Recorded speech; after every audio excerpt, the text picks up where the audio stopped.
Mira had never been one for superstitions. When she inherited her late aunt's house, an ancient stone structure nestled on the outskirts of Raventon, she saw it as a fresh start. A place to escape the chaos of the city and begin anew. The villagers spoke of odd happenings surrounding the property, but Mira chalked it up to rural gossip. She arrived with boxes, her cat Nero, and a strong sense of determination. What she didn't bring, unfortunately, was belief. The house was cold, even in the warmth of spring. Its stone walls drank the sunlight, leaving each room cloaked in a subtle chill. Her aunt had lived there for over 30 years, alone and reclusive, and from the dust-covered furnishings and heavy drapes, Mira could see why. Still, there was a strange beauty in the place. The iron-wrought chandeliers, the creaky wooden staircase, the massive fireplace blackened by decades of use. It had character. That first night, Mira barely slept. Not because of fear, but due to the oppressive silence. It was so quiet that she could hear her heartbeat echo in her ears. Nero seemed disturbed, pacing from room to room and growling at the walls. She figured it was the new environment unsettling him. But by the time dawn crept through the heavy drapes, her nerves were frayed. On the second night, she heard it. A whisper, barely audible. She had been reading in bed, and for a second thought it was the wind slithering through the cracks in the old walls. Then she heard it again. Closer. A hushed voice, unintelligible but persistent. Mira sat up, heart pounding, ears straining to catch another syllable. Nero hissed and darted under the bed. "Hello," she called, her voice too loud in the stillness. No answer, just the creak of the old house settling. She tried to return to her book, but sleep evaded her until near dawn. The whispers returned the following night. This time they were clearer. Not words exactly, more like suggestions of speech. Murmurs that tickled her ears and sent goosebumps down her spine. They came from the walls, and always after midnight. Mira pressed her ear to the cold stone, hearing the subtle cadence of voices like a conversation being held in another room. But there was no other room. She told herself it was stress. The move, the isolation, the ancient house, it was all taking a toll. But as the days passed, the voices grew louder. They no longer whispered but hissed, sometimes laughing in low, guttural tones. Nero refused to leave the basement during the day, and at night he clawed at the door to be let in. Something was wrong. Mira explored every inch of the house.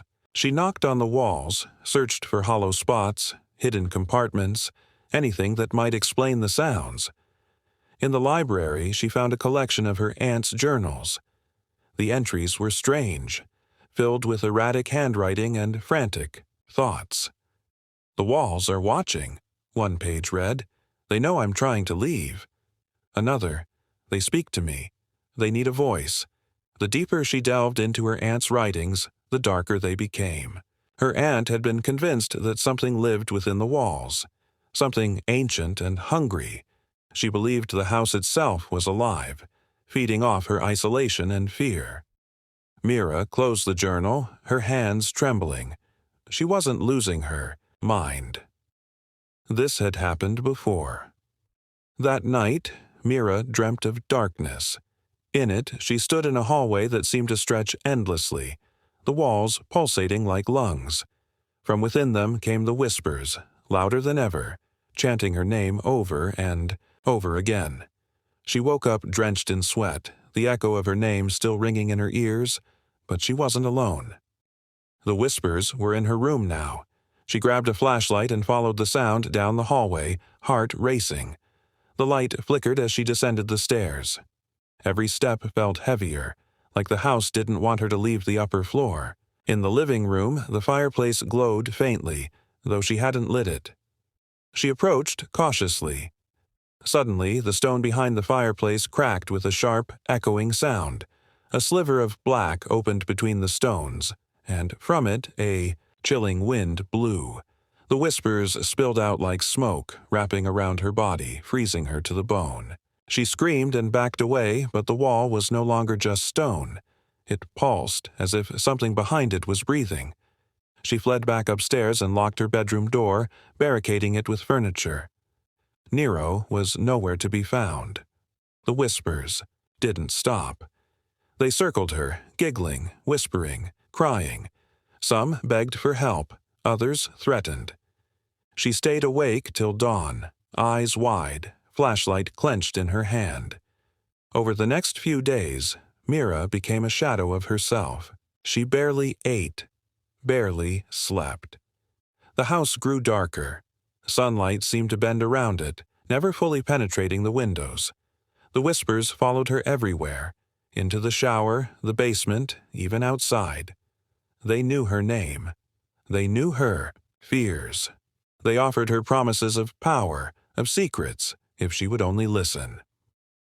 One afternoon, in a fit of desperation, she contacted a local priest. Father Brenner arrived with a warm smile and a weathered Bible. He entered the house confidently, but within minutes his expression changed. "There's something terribly wrong here," he muttered. He sprinkled holy water and prayed, but as he neared the fireplace the ground shook violently. The wall cracked wide open. A scream, inhuman and furious, erupted from within. Father Brenner collapsed, clutching his ears, blood trickling from his nose. Mira dragged him out of the house, trembling, and they watched as the crack slowly closed behind them. He refused to return, warning her never to enter again. "That place is cursed," he said. "Burn it down if you must, but do not stay." Mira tried to leave. She packed a bag and got in her car, but the engine wouldn't start. Her phone had no signal.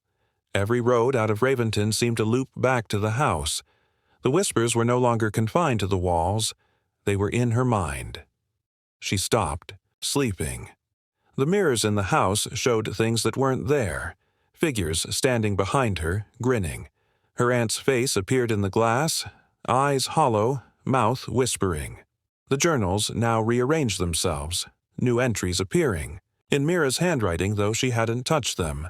Then came the voices, not whispers anymore but full conversations. They argued with her, pleaded with her, mocked her.